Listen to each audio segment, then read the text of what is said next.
Hello, welcome to day 2 of Stuck in California until I reach 100,000 subscribers. So, if you don't know me, my name is Anuj and I'm on a campaign to travel to all the 50 states of the United States in order to spread the awareness on discrimination against high skilled workers based on their country of birth. And I have already covered 37 states and I only have around like 1500 subscribers now, which is sad because if people don't know about this, then there will be less impact. And I talked about many more reasons why I'm doing this, which you can check out on my day 1 video. But today is day 2. We had like in-person protest yesterday outside the state capital, California state capital, and we had like a small but mighty group showed up, and that was great. We had like some very good conversation yesterday, and some people drove from Bay Area, which is great, and they also told me that it would be nice if we can have a protest in Palo Alto or somewhere in the Bay Area.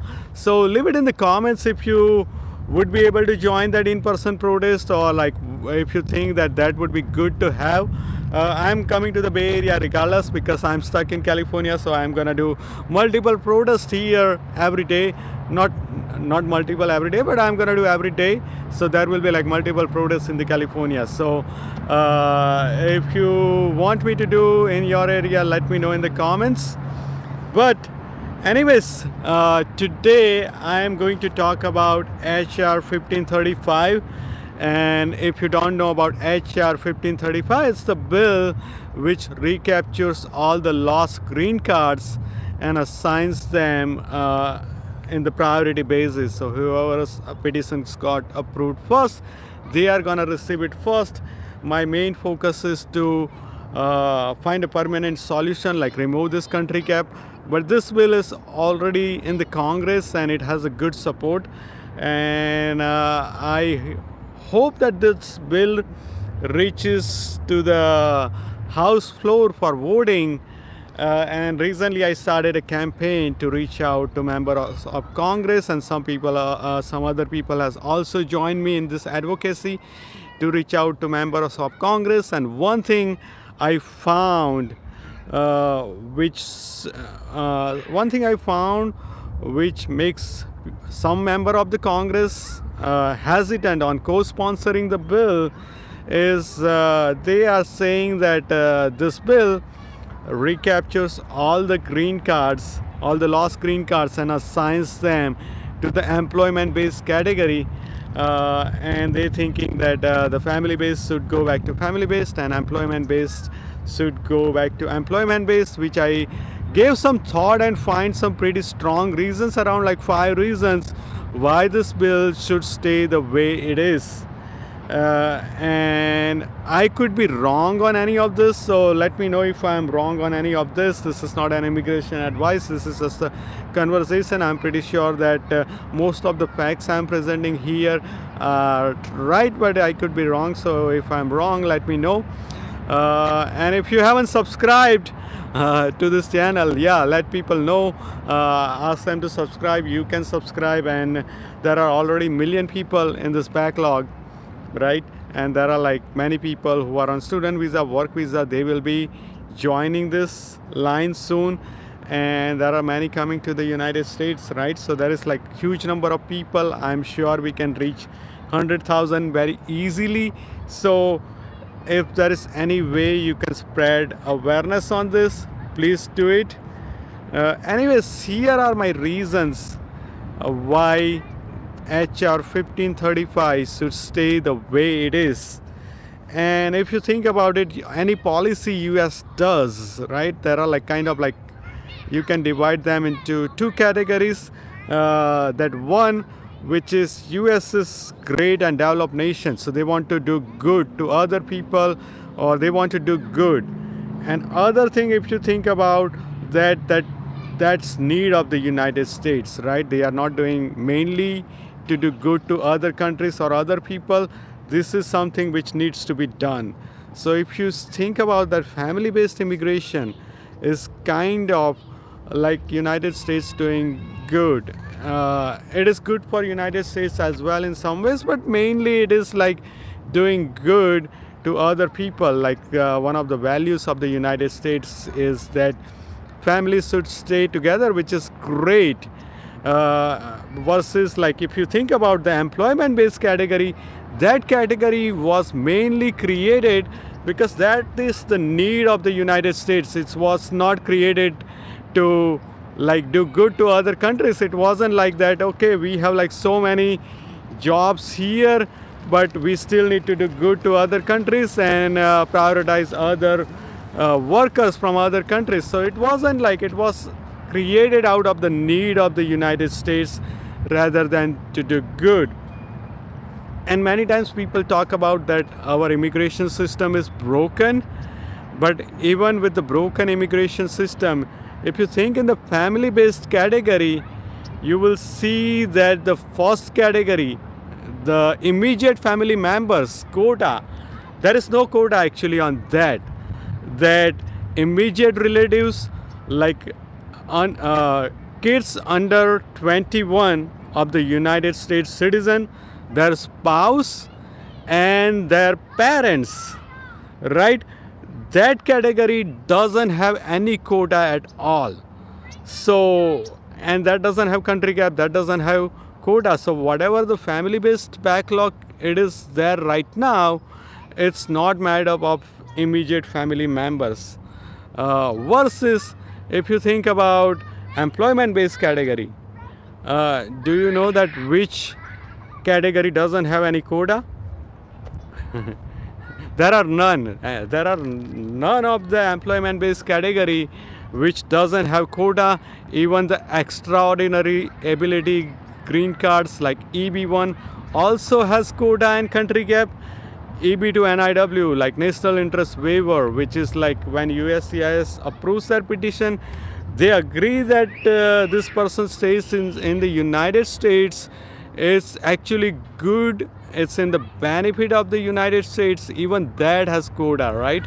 So think about that. That and the family-based backlog is not created of the immediate family members versus like the employment-based category is created of person of extraordinary ability as well. Like if you see the final action date of India EB1, it's I think 2017. If you see EB2 NIW priority dates of India, that's almost like 2012. So there are like employment-based backlog is created of these people who are like highly skilled. Sometimes they are like extraordinary ability, but also they are like in the benefit of the United States, right? That's the first thing. Now another thing is that second reason, that the way this system works right now is that there are employment based quota, right? I think of around I guess 200,000 or 220,000 or something is family based quota of each year. So let's say that fiscal year 2023, whatever unused quota is from family based, that spills over to the employment based. And if the employment based quota gets unused, then green card expires, right? Those green card expires, those visa number expires. So the expired visas are only in the employment based category. They are not in the family based category. So if we want to do it this the way some of the members of Congress are asking, then it's a complicated math which requires that we calculate all the numbers of expired green cards, expired visas from like 1992 to up till now, and then subtract the number of spillover visas over the years from family based to employment based, and then reverse that spillover. But like some of those visa numbers are already used, right? So in the ideal world, these two should be like totally different, that the employment based should stay in the employment based, family based should stay in the family based. But this is what the system is right now, that maybe they put some thought that okay, from family based they will spill over to employment based, and employment based it will expire, right? So that's the thing. Now another thing, if you think about that, who is this family based backlog made up of? If there is no quota on the immediate family members, then who is this family based backlog made up of? So let's take an example of me. I'm the first person to come to the United States to live from my family, right? And maybe right now looking at it doesn't seem possible, but let's say for any reason I become United States citizen, then I can sponsor my siblings, right? I can sponsor my siblings, I can sponsor their spouse, and I can sponsor their kids if they are under 21, right? My siblings and their dependents. So I have 3 siblings, they are all married, so 6 of them, and they have 4 kids in total, right? So when I become United States citizen, then immediately I can sponsor those 10 people. So that backlog in the family based category is of the people who is like the siblings of the United States citizen, their spouse and their kids, right? Now if one person is here and if they really believe in that family should belong together, for my example, if I have a strong value that family should belong together, then I can always go back to my country, right? And I'm not saying that the people who moved here, family doesn't matter for them, but they had different value which took priority, that okay, me moving here is good for my family as well, that I'm gonna support my family better or whatever reason. So we made this choice, right? And if it is up to me, there are like a lot of jobs in the United States, I would say that all the family based backlogs should clear immediately as well, because United States has capacity and the need to accommodate all these people, but it's not there right now. Right now the Congress works that family based expired visas spill over to employment base, and it expires in the employment base, right? So I think that for that reason, I think that it should go to family based, it should go to employment base, right? And what are the other reasons? Let me make sure I am getting to all of them. Right, another reason, like let's say that if we do it like this, like some members of Congress are asking that family based should go back to family based, employment based should go back to employment based, right? So one of the thing that can cause is that each year, let's say that this year, fiscal year 24, there are some unused visas spilled over from family based to employment based. The employee of the USCIS, not all of them, but some of them would have less motivation to use all of them, because they would think that okay, let some of this expire, and eventually there will be a bill which will recapture and put it back into the family based category. Because if you think about that, even USCIS director is probably first generation American, right? Even the director. So they might have some family members who are in the backlog who needs to come here. I am sure that there are like USCIS employees who has like people in the backlog in the family based category, right? So there would be like less motivation each year whenever there are this spillover from family based to employment based. They will be like, why process all the visas in the employment based category? Let them expire, and eventually we can recapture them in the family based category, right? So that I'm not saying that all the USCIS member would think like that, but there is possibility that this can happen. Another reason is that all the family based backlog is not in the United States. They are not already here, versus the employment based. These are the people who are already here for years, and they are like highly skilled, but they don't have path to permanent residency. They cannot contribute at full potential. If I want to start a business and run that business, it's not possible for me. So we are like not thinking in terms of like what is good for America, and that we need to prioritize right now is that we focus on what is good for America as well while helping people. So the employment based backlog needs priority right now, and it's how these laws are created right now. Now look at the sports.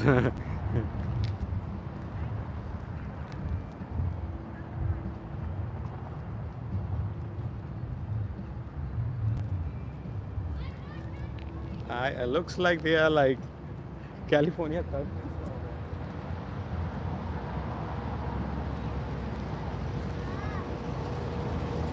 on, I need to bring something here.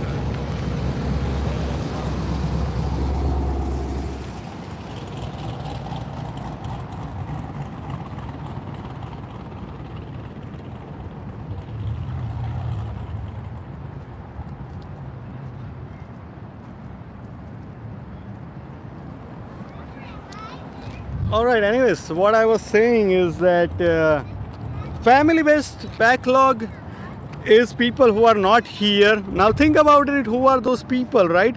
That for the rest of the world in the employment based category, their the priority date is almost current. So let's say that these people who are stuck in the family based category, if they have bachelor degree and 1 year of experience, they shouldn't have hard time finding an employer here who can sponsor them, given that they have relatives here, right? So if they are like qualified, if they are like high skill, then they won't have chance, they won't have like any issue coming here in the employment based category. That could be not true for some of the people, but for the most of the people, that these are the people who cannot qualify in the high skill category, employment based category, and we need people in the all the categories as well. But this is like people who are suffering, who are already here for years, who are paying taxes, obeying laws. These are highly educated people. Some of them are even in the EB1 category, EB2 NIW category. So if this bill passes, then at least EB1 will be current. Like, it's crazy that EB1 for India is not current right now. So I think that given all this reason, I think that the bill, the way it is written, is good, and that it should stay like that. Because like we have done like a lot of things for family based category, like admin just payroll like more than 1 million people, 500,000 people through executive orders or like admin processing, right? And that was not clearly family based immigration, but it was like kind of like humanitarian work, right, which is US doing to do good for other countries. But we haven't done something which is good for the United States, and this bill will do exactly that. And that is why I'm saying that the bill should remain the way it is.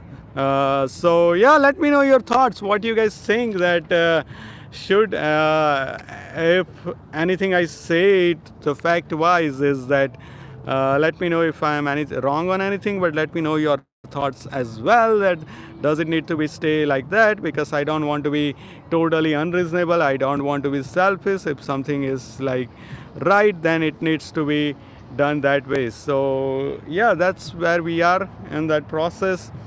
Anyways, if you have any questions, let me know. Kudos for efforts on making this. All right, yeah. So anyways, I am gonna do this every day until I reach 100,000 subscribers. Hopefully it doesn't take too long, because I want to cover the rest of the states. But meanwhile, spread awareness on this campaign and overall issue in any ways you can. And if you have any questions, let me know in the comments. If you want me to talk about something in particular, any questions or anything at all, leave it in the comments. I'm gonna go live every day and talk about something different every day until I reach 100,000 subscribers, and maybe even after that, depending on how this goes, because there are a lot of things I want to share, but I don't get chance to write those posts or edit those videos. So I think that this YouTube live is a great way to have a conversation for us and get feedback from each other that what we need to focus on. So yeah, I'm gonna do that every day. Let me know if you have any questions in the comments. Otherwise, I'll see you guys tomorrow. Thanks for joining. Take care.